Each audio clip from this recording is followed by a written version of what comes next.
All right, so I am here. My name is Rachel Berlin, and I'm here with Mel Towey. Mel is a implementer of the EOS entrepreneurial system, and I will let her kind of give her scoop on what she does for EOS, and I'll turn it over to Mel.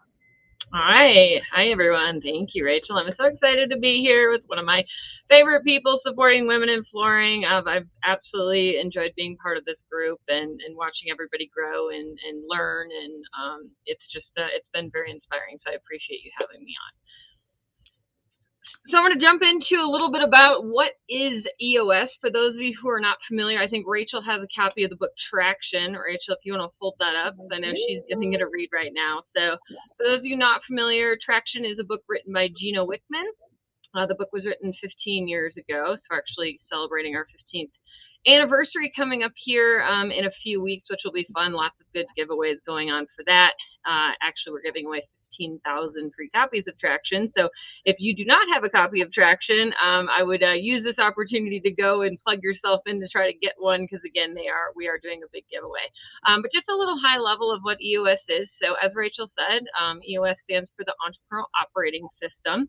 It's not a CRM. It's not a computer operating system. It's a complete system framework of just simple tools and practices that are implemented in every business. The premise of EOS is all about simplifying and clarifying. So we've overcomplicated business no matter what industry we're in. I think we can all attest, even in the flooring industry, Rachel, that we've probably make things a lot more challenging and complicated than need be. As we grow, look, that's not intentional usually. It's, you're flying by the seat of your pants, you're course correcting your strategy. You end up with a lot of employees, right? A lot of process crossover. So this is all about how do you really get to the core of your business, create that strategy in the most simplistic way, and move the business forward, people and all and everything encompassing, by following kind of that motto. Awesome. Yeah, I ran across this probably quite some time ago, and then all of a sudden it just kind of kept popping up in number one, LinkedIn, but also other places on podcasts and such. So I felt like the universe was kind of telling me that I needed to talk to Mel. And then we got to meet at Surfaces back in February, which was awesome. And I really, have kind of had the opportunity to dig in a little bit further. So I guess, to start with, as you have, what brought you into this position? Kind of give us a little backstory on where you came from, and then how did you find EOS, or how did EOS find you? Sure. No, absolutely. So I have been very fortunate to be in the building materials, construction, design industry for the last going on, I think, 12 years. I actually got my feet wet with Cambria on the countertop side. So a lot of the surfaces, I have a marketing background. Started doing a lot of events and things on the PR side for them. They were still fairly small compared to what they are today. Entrepreneurial, family-owned company, lots of opportunity for growth, and ended up on the construction management side, building out all of their galleries nationally, which was a lot of fun. Introduced me to all sorts of building materials, so started to get involved with the flooring, obviously from every place I went and built out had flooring, had backsplash, had tile. Really started to kind of connect with the vendors on that side. Had a lot of fun. Ended up from San Francisco, ended up in LA of all places, and ended up working for Emser Tile.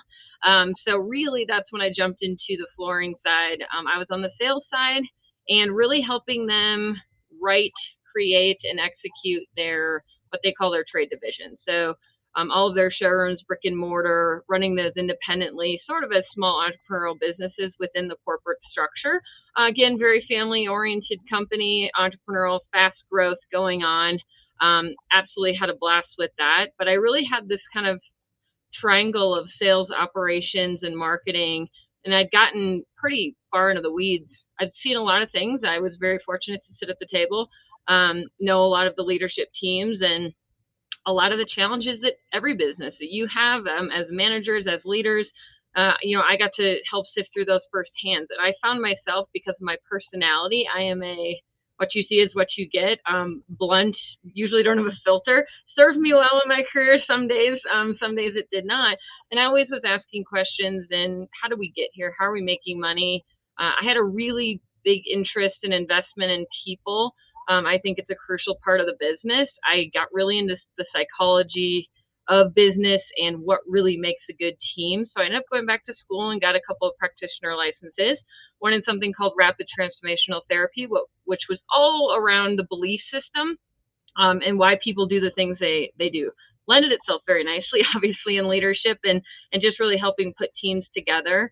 Ended up getting my coaching certification, and I always knew that I was going to go out on my own. I loved the industry. I had no desire to leave, but I had no idea what that looked like. And then COVID happened, and like everybody else's world, mine went upside down in the way that was very different. Is I'd been a road warrior for nearly 10 years, never really in one spot.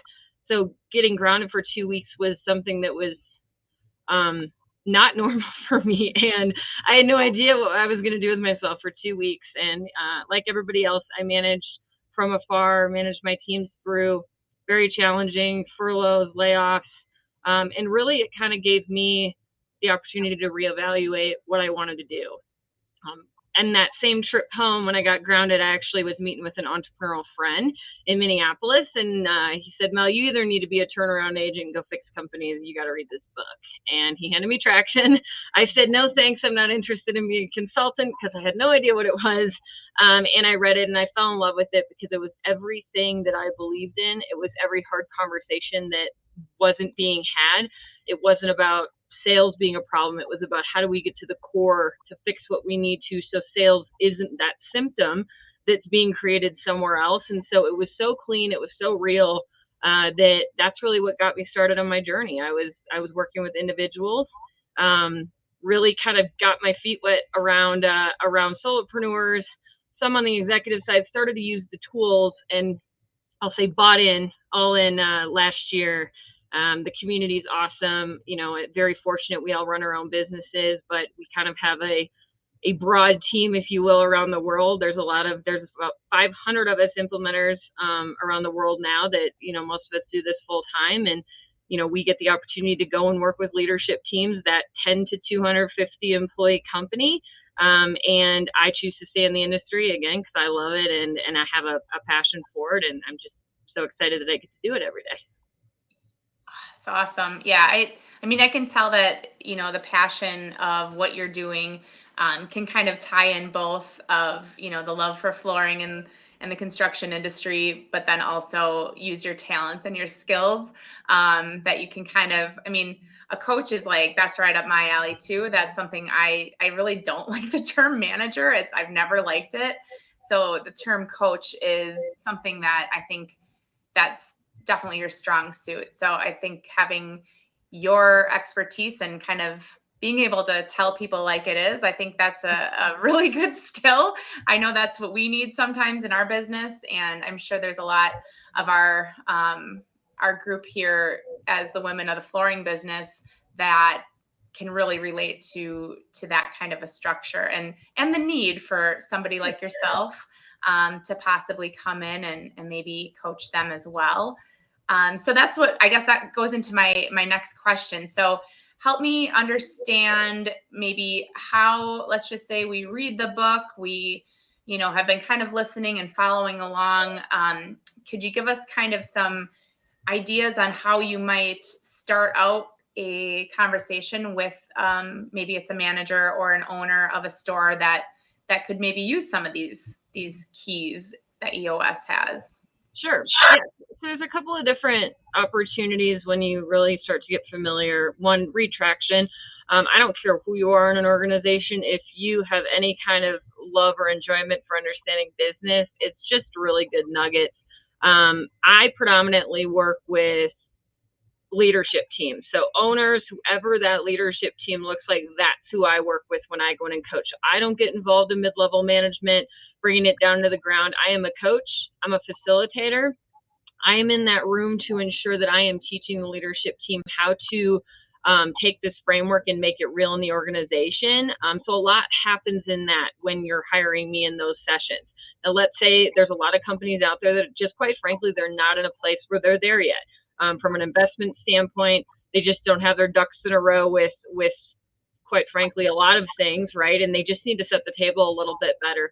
So they actually do self-implementing. And self-implementing, there's a lot of people self-implementing out there. It does work.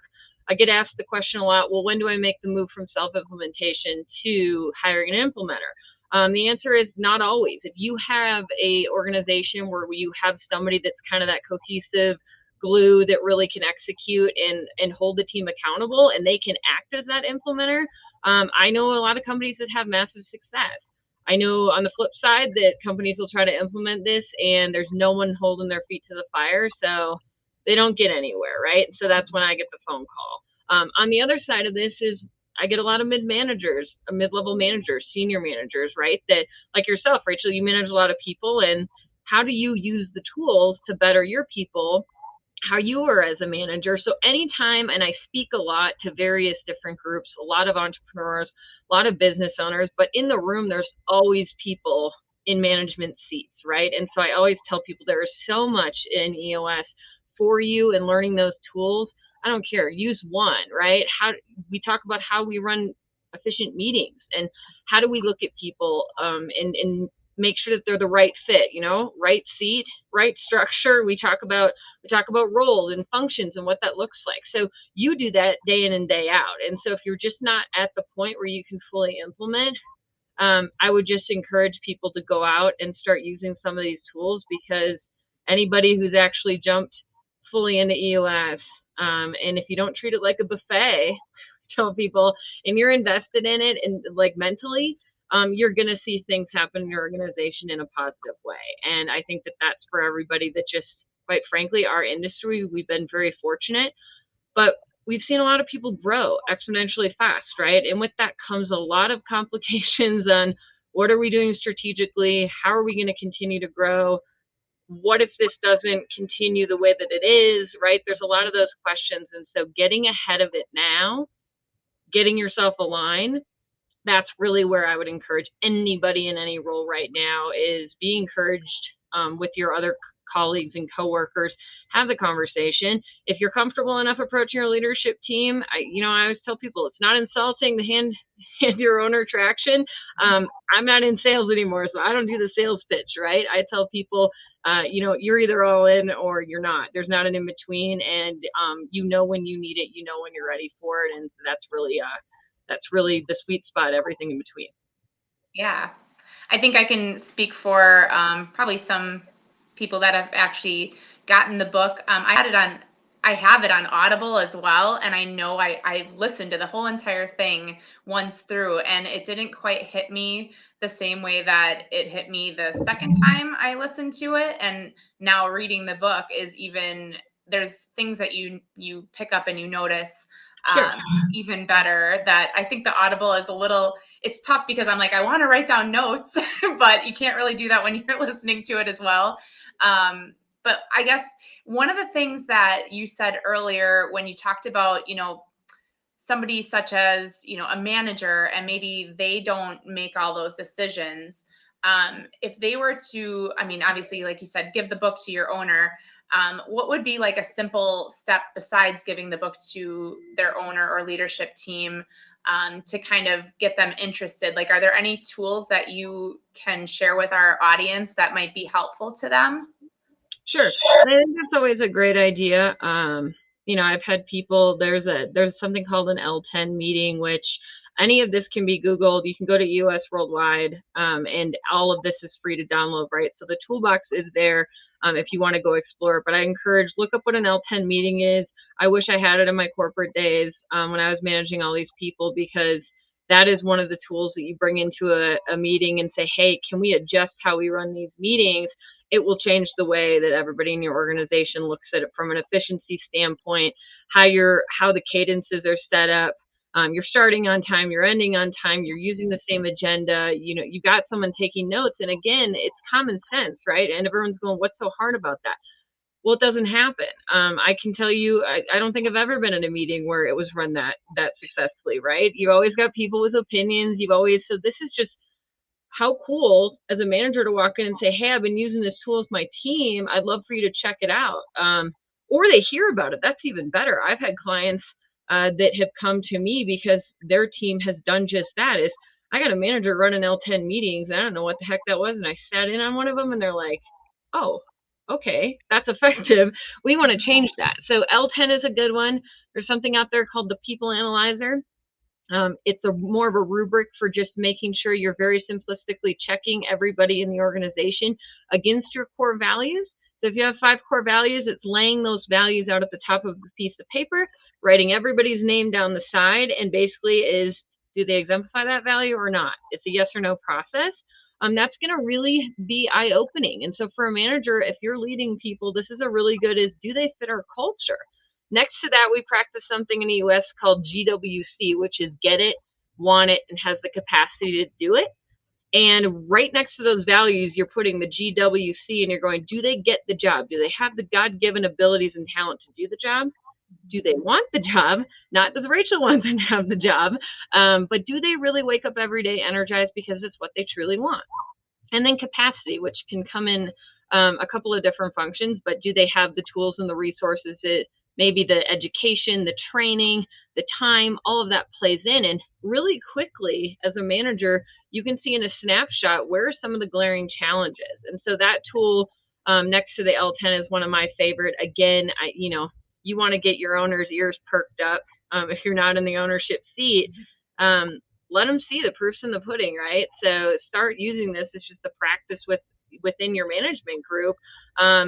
And it will get their attention for sure without having to go in and try to, again, make this about being a pitch or, hey, you got to read this if they're not interested.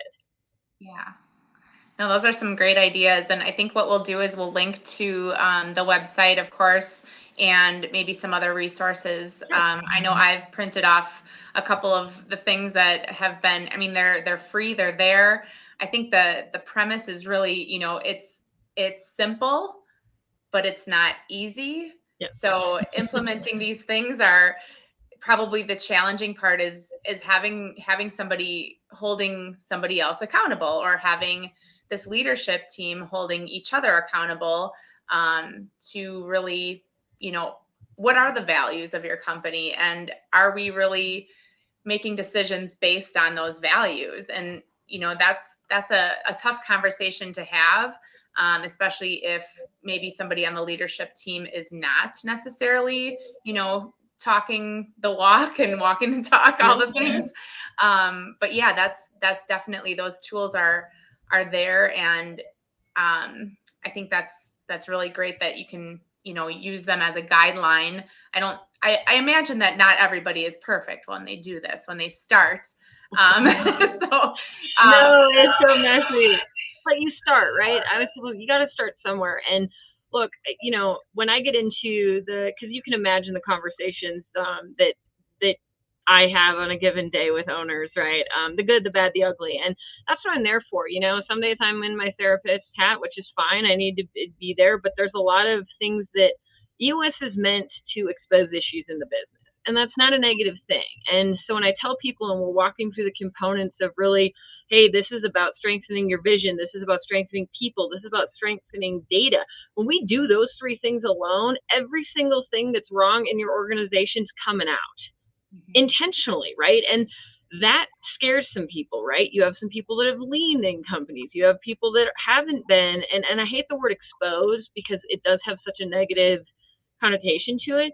But in reality is, if you're a business owner and you need to see where the challenges and hindrances are within your organization, and when people are a big part of that, we need to flush that out. And so issues become something that we talk about in EOS. Is the 4th component of what we're trying to strengthen is we get your team very, very comfortable of talking about issues as they come up, not putting them in a corner for 3 years, trying to, duct tape them and ignore them, right? And a lot of people do that because we don't like conflict and confrontation. So when I'm in a room, I'm calling out the eye roll. I'm calling out the sigh. I'm calling out somebody that won't look somebody else in the eye, right? Of, nope, everything's fine, right? I get that. It's fine. Oh, okay. Yeah. Is it fine? Right. So and that is my role as a facilitator, to go in there and go, okay, how do we dump this all out on the table? Because this is what's going to be, this is the stuff that moves you forward, right? And so then it's, how do you use that to get your processes in order? And then it becomes all about execution and accountability. So you nailed that too, is part of my job is to ensure that accountability and execution, because you can do everything else right in EOS and you can have the best vision, the best metrics lined up, you're focused on the right things, but if you can't execute and you can't hold people accountable, you're not putting gas in the car, right? You're not going anywhere. And so, it's just, how do you put all of that together? And at the end of the day, know that, hey, this is what we need to do to move the company forward, and this is what it's going to require us to do. Mm-hmm. And I imagine there's probably some companies out there that, it's, I mean, maybe sweeping some things under the rug. At some point, the rug is so high you can't even do anything. You can't get around it. So it has to be addressed. And you said some things before where it's like, exposing is one thing, but I think, kind of peeling back the curtain on some of the not so pretty things.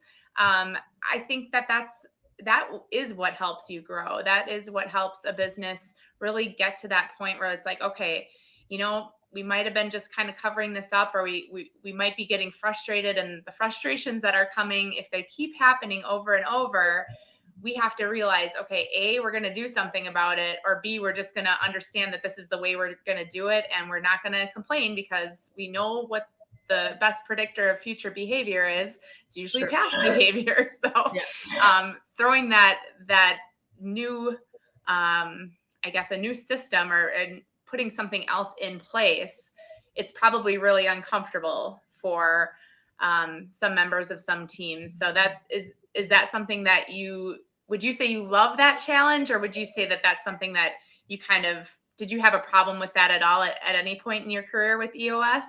No. I thrive on it. It takes a lot to make me uncomfortable, and look, it's not personal to me. So I don't go in there with intention to make people uncomfortable, but it's part of my job, right? And to call things out that I see, and that's part of intuition and wondering and the curiosity of what's going on, what am I missing, right? Because again, we always say it's sort of, as a coach, you hold the information already. I'm just trying to help you sort through it. And so those conversations as they come up, and I think often when I start with the team too, when we go back to the accountability, right, and you start using words like exposed or, and I'm very transparent, as any implementer is at the beginning, that this is what this is meant to do. We're smoking out issues, right? And some of those are going to be people, perhaps. But I also find it so, in our industry, in any industry, but it's just how many people don't even know what they're accountable for on a given day. And leadership teams, sometimes, I've been guilty of it. You do this day in and day out, and you feel like you talk about it so much that you just assume everybody else can read your mind. And so you have teams that, if you really sit down with team members, they don't even know what part of the vision they're supposed to be accountable for, or how they're helping move that forward, right? Because they're so confused because they just got 3 different directions given to them. So it's part of holding that mirror to the leadership team to say, whoa, we've got to get very, very clear on where we're going. Like, what is the vision, right? That's also a fun exercise. I encourage anybody who owns a company in the industry, sit down and ask your executive team and your leadership team, like, give me our vision in one line. Some of you will be able to do it, but I will create a lot of, head scratching moments for others of you, because we make assumptions of, well, I'm the visionary, I'm the owner. Everyone should, of course, know what I woke up and dreamt, and this is my dream, right? It just doesn't happen that way. So it's back to that. Simple isn't easy. And you said that. I say it all the time. It's how do you take that and apply it everywhere, and have those conversations to get to that easy and to get everything out in the open and everybody on the same page. And that just comes with a lot of information, and it takes time. This isn't a one and done thing. EOS usually teams 2 years to implement. And it's usually not till the end of year 1 until this is even taken outside the leadership team down to the rest of the organization, because that's how much work is required behind the scenes to ensure that when that's ready to roll, there is no confusion on, no one is not aligned, and they are moving forward in the best way, which makes teams comfortable, right? We've all been in a meeting where it's, is this going to be the next fad? Is this just another like flavor of the day? Right. In the process of EOS is designed to help your teams understand that no, it's not, and that's why a lot of it goes on behind the scenes, helping them understand what's going to be coming, but it's going to help them clarify their roles, what they're bringing to the table, feel more comfortable and happy in their own job. And once they understand that, this is a game changer for employees. They love it because it simplifies their life. And finally, they're going, okay, everyone's saying the same thing, right? Finally. And we've all been in the places where that's not happening, and it's frustrating for employees, you know? Right. Yeah, I can definitely relate to a lot of those things. It's like, gosh, and as an owner, which I'm not the owner of our flooring store, but that's a lot of pressure for the owner to have on their shoulders if they're making all these decisions day in and day out, and if they don't have a leadership team that's all necessarily aligned with them or and their thoughts and their vision, because like you said, they're not, they don't verbalize it on a regular basis. And I think it actually probably is a relief more than anything to an owner if they have their leadership team that all can align with this, this system and really start to, row in the same direction, if that's the right way to put it. But Yep. I think that's really, I think we all have those moments where we can think back in our own, our own showroom where you're like, gosh, that one person, they're just not quite, going in the same place as we are, or maybe you have multiple stores. I mean, that can be another challenge as well. I mean, you can't be in more than one place at once, first of all. So I think that again would be really beneficial to have a system like this in place as owner of one to multiple stores, so that you really are kind of, I think, consistency, right? Consistency can be the key to moving people forward in, number one, their role, number two, their goals, Sure. which I think you call them racks. Is that right? Yeah. Okay. So some of those things, and then you can have the accountability to check in on a regular basis once you get to that point. And, just kind of, they know it's coming. They're not surprised that you're going to ask them about these things. It is something that's, started, and hopefully it helps them to get excited. And also I can see it on the other side where maybe it isn't the right role for somebody, maybe what they're doing now, it's not in their wheelhouse. Maybe they don't have like the innate skills, and they're not doing what lights their fire. I think letting them know that that's okay. You don't have to be, not not that your store should have to be for everyone, but that's okay if that's not for you. And then maybe they just decide that, this was a stepping stone on their journey, and they can find something else that maybe is a better fit for their life. And like you said, that's okay if the values and everything doesn't line up.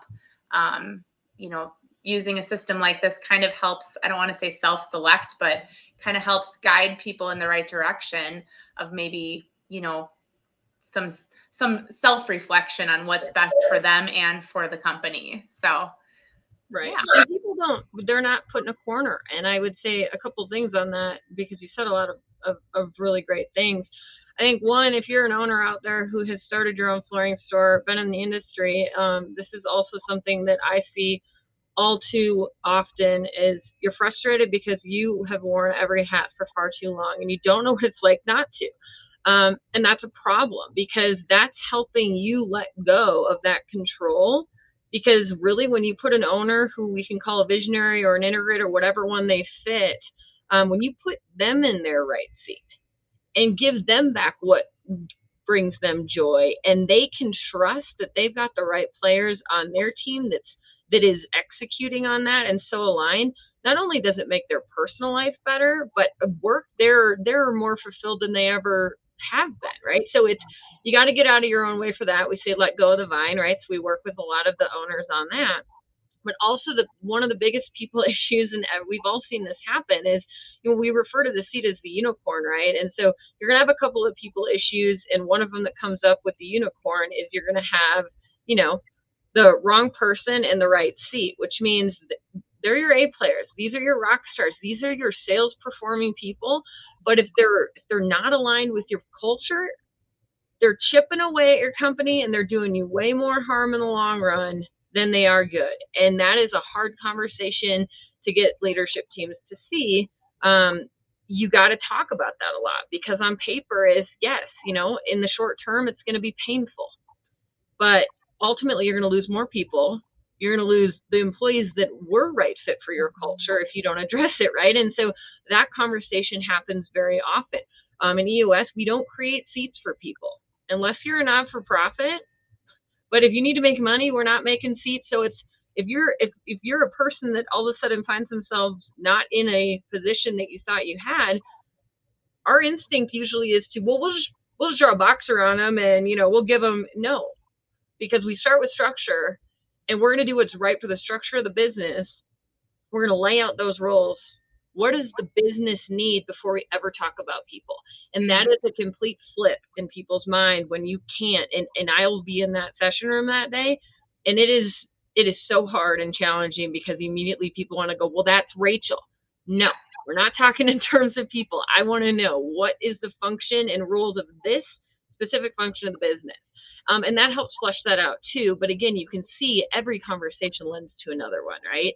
And gets put on that issues list in a good way to go, okay, now let's see if we can move this to solve. Do we have a solution? Can we put a solution in place? What does that look like? Right. Yeah, that's it's amazing. I think this would be really helpful too with hiring. You would think that, a lot of times when we see these ads for hiring, they list a whole bunch of things that are, task oriented, or even, maybe it's a certification or a skill of some sort, but really they rarely talk about, some of those things like the values or the important parts that maybe a description of what that role is, more than like the task that they're performing. So I would imagine that maybe this would help with hiring too. Oh my goodness, so much. I see this happen so many times. And also EOS, we don't talk about title. And so this is one of my blunt, like, first thing it's in a leadership room is, we're going to congratulate everybody on their title they have thus far. That the only thing that tells me is probably how much money you make or who makes the most in this room, right? I really don't care. So for the function of this meeting, and anytime we're together, I don't want to know who you are and your business card. I want to know, what do you do? And so we get them into the habit of no title. So now you refer that to hiring. And how many times do we go when we're ready to hire, we just, because it's just in us. So like, we've done it so many times, as we go, oh, project manager, oh, a secretary, and you just go on a baseline of what you think that is, and there's a need in the business that's not being met because we're still thinking too small. We're still thinking in terms of title, as opposed to, let's lay out that function, see what we can pull together and see what that looks like, and then call it whatever you want when you post it. But that posting is way more powerful, coupled with the culture portion of, now as a business leader and a team, you're going, okay, we feel really good about this because this is exactly what we need. There's no, well, they'll fill 50% of this, and then they'll maybe pick up some of this person's job, and and then they'll kind of be like the jack of all trades, because no, stop. So again, there's a time and a place for that, and every business had to start somewhere, right? So I give people a lot of credit, the ones that start EOS, even when you are a solopreneur. Bravo to you, because unwinding habits is very challenging. If you can get your team built understanding this, it's a lot easier to implement this. Still not easy, but easier than the 350 employees you have at that I'm working with at a general contracting firm, right? That's like, okay, we can do it, no question, but it's a lot of people that you've got to get behind to change those habits. So I always applaud the small business owners that really understand, like, to set the stage and the right habits and the strategy and move forward. You see them get there just a lot quicker. Yeah. Yeah, I can imagine being able to start that at a smaller scale, to get people on board, even if you're just getting yourself on board. I guess that's part of the thing too. And then, from there, as you grow, which I imagine this would help you grow. And then that way, the team members that you have joining you, that's all they know. They just know that one function, that one way of doing things, that it's not a surprise, and it's not, you're not changing or reinventing the wheel, so to speak. because you're creating a new system that has never been. So yeah, I would definitely applaud those small business owners, which I know there's a lot of flooring stores that, there may be a one or a two-man show, or woman, I should say, that, they're really they're trying to figure it out as they go, which we all do. I think that's, as a manager, as a coach myself, I didn't have any formal training, and, I'm a sponge for knowledge, where I got to grab onto something. Definitely what you are doing is amazing. And I think what, all of us need to hear is that there are people out there like Mel that can help you and can really, give you that maybe a peek into a future that you've never seen before, that it might look a lot brighter on the other side, which I think is really exciting. For some of us that have been in this industry, it's like, I think there's a better way. There could be a clearer path for us. Like, so we're not doing these same things over and over and, banging our head on the wall. I think I heard one, there was a podcast recently that I listened to where the owner of the business said, you know what? I go into the office maybe once or twice a week and things are just functioning just fine. And I'm like, holy moly, that would be amazing. I think most owners would love to be able to get in a little extra, home time, me time, golf time, whatever it might be. And this system can help them do that. So bravo. No, it's all about, work-life balance. I call it work-life integration because I don't believe in balance, because you got to give up something to take something else on. And that was a big part of my story too, of, how do you, EOS really set the stage for me of, this is a big priority. Yes, revenue goes up when you implement EOS. It's not the number one thing though. And actually the number one consistent feedback of companies that are running on EOS, which there's 38,000 of them now, 130,000 running on tools. That's a lot of them. Consistently, it's quality of life for all levels of the organization and company wide, right? And look, for those of you who are comfortable raising your hand going, look, I may not have this all figured out. I raise my own hand. I have a coach, I have a personal coach, and I have an implementer that helps me implement, because I can't see my own stuff. Like, I have to have, the same way as everybody else, someone's got to hold the mirror. Right. And that's a lot of what I do. And so if you can get there to that point and go, man, I think I hold all the answers, but I can't get out of my own way, or I'm just stuck, or we call it hitting the ceiling, is what got me here isn't getting me to the next level. That's how I explain what I do to people, but we all need it. Again, myself included. I go both directions, personally and professionally. And when you can get to the place where you can invest in yourself and in your business that way, and not everyone can. So, and that's not a negative thing, right? You'll get there when you get there. There's a lot of things you can do though to invest in yourself that are free. Again, reading a book, listening to a podcast, reaching out to another business owner. There's so many things you can do to help build yourself, whatever spot you're in for your business, whether you're just starting or you've been in business with your family for 80 years and you guys are looking for an exit strategy plan, right? So there's everybody in between, and there's no one size fits all. That's the beauty of EOS, is it's tools to meet you at any place that you're at in business and to help move you forward and grow. That's amazing. Yeah, I think that's just, everybody can relate to some part of that, and I'm sure they can see themselves in some of the challenges that you've mentioned. And I guess, to wrap things up, what is your absolute favorite part about being being a part of the EOS system and, doing what you do in the last couple of years that you've been in this business? No, geez, that's such a hard question. I love so much about it. If you can't tell, it brings me a lot of joy. I think, look, being a business owner is hard.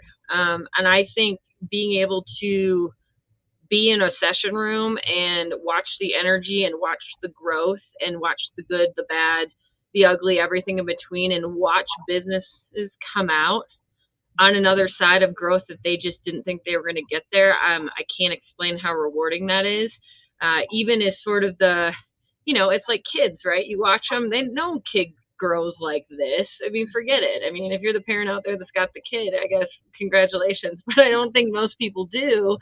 And companies are the same way, right? And so it's to watch, as they hit and break through and hit and break through, and all the work that it takes to get there, especially because I love the industry. So seeing people succeed and keep going, and knowing that this is not easy. I'm not a fixer. I'm not a guru. Like I'm not an advisor. I don't give you the answer. I'm going to be there to help. I'm a coach, right? I'm going to be there to champion you and support you. And no, my role is not to just sit there and pat you on the back and tell you you're pretty. I'm going to tell you the hard things as well. We're going to have those conversations, but I think that's what I wake up every day and love, to be able to help celebrate the small victories, the big victories, everything in between. Even when you take a backward step, you got to do it sometimes to move forward, right? And so I get to see a lot of that. I get to see a lot of tears, happy and sad, a lot of celebrating, a lot of people that, have a lot of aha moments, and it's just very rewarding all the way around. That's awesome. Yeah, I can imagine that, just seeing some of those changes happening. Obviously, we can all just agree that, change is never comfortable, but the good things are on the other side of it. And if we just put in the work and do the things, and hopefully, find an implementer like yourself that hopefully can, coach us through these type of challenges, that, we can maybe envision a world where the headaches that we're facing today have gone down. Maybe we can reduce a little bit of that stress, and we can get our people more excited about their career and their future and what they're going to be doing, with the next part of their career with your company and such. So that's just really amazing that you can be a part of that. And I definitely applaud you for what you're doing. And I think our industry is definitely better for having you in it. So thank you. Thank you for that. I am better for knowing everybody in our industry, and I love it. I'm heading to coverings tomorrow morning, so I get to be back in Vegas. I always enjoy catching up and seeing everybody. And look, I'm here to help like everybody else. We all have our own niche and our sweet spot that we can help support others. And this community has been nothing but inspiring to me. And so wherever you're at, I encourage you. For me, one of my core values is help first. So if I can help take you through a tool, get you pointed in the right direction, never hesitate to reach out. It's what makes the world go round, right? We're here to help and support. And I could not have fallen into a better industry if I chose. Definitely. Well, why don't you tell everybody how they can get in touch with you? We'll also be putting some of those notes in the comments and everything here, but why don't you tell everybody where they can find you and find more information on EOS? Sure. So the easiest way is to go to my website, which is bymelanieann.com. So BYMELANIEANNE.com. Or is to email me at mel@bymelanieann.com. And from there, you can see, it takes you through the process of EOS. You can book a call if it's something that you're interested. Again, of just information, a lot of good articles and things there. A lot of the talks and things have been involved at, but that's your best place for resources and to figure out more of what I do. The books are all linked there. There's an organizational checkup. So if you're curious where your company falls right now, take it. Don't be freaked out if your results aren't stellar. Most are starting very, very towards the bottom, succeeding in spite of themselves. So there's lots of great resources there. And I just look forward to continuing to get to know more and more of the wonderful women in the industry. And if you're at coverings, say hi. Awesome. Do you know kind of where you're going to be hanging out there? All over the place. So I don't have a booth. You'll see me. I'll be walking around with traction books and, but if you're going to be there, shoot me an email or whatever. I love to try to grab coffee with as much people as I can, or at least say hello. If you see me, say hi. And I will, I look forward to seeing a ton of people there. Great. We'll miss you, Rachel. Unfortunately, I will not be there, but I wish everybody all the luck, and hopefully they have an awesome time and bring back some great information from a wonderful convention. So to wrap things up, again, we've got this book. If you see this lady walking around with this book at coverings, get a hold of her. Definitely let her know and those, some of the calls that you do are also free, correct? So to book Yes, a call with you. all the calls I do are free. And also before anyone works with me, I do a full 2-hour session as an interview process. So that is, everything's complimentary. So if you're interested, that's called a 90-minute meeting. But yes, I do a lot of webinars, things like that, just to get information and tools in anybody's hands. So be on the lookout. I know that that's often shared around all the lovely pages and different Facebook groups and LinkedIn that we're all in. Awesome. Well, the women of the flooring business, thank you for being a part of this session and our workshop here today. I want to just say thank you personally. I mean, I selfishly just like talking to you myself. So You're so sweet. I always enjoy seeing you on camera, and we finally got on camera because my camera's been broken. So it's good to see your smiling face as always. I appreciate it. Absolutely. And have a great time at Coverings, and I'm sure we will talk to you soon. And thank you for all for watching. If you have any questions, let us know, and I'm sure Mel will be around the Facebook group as well. So thank you, everybody. Bye. Bye.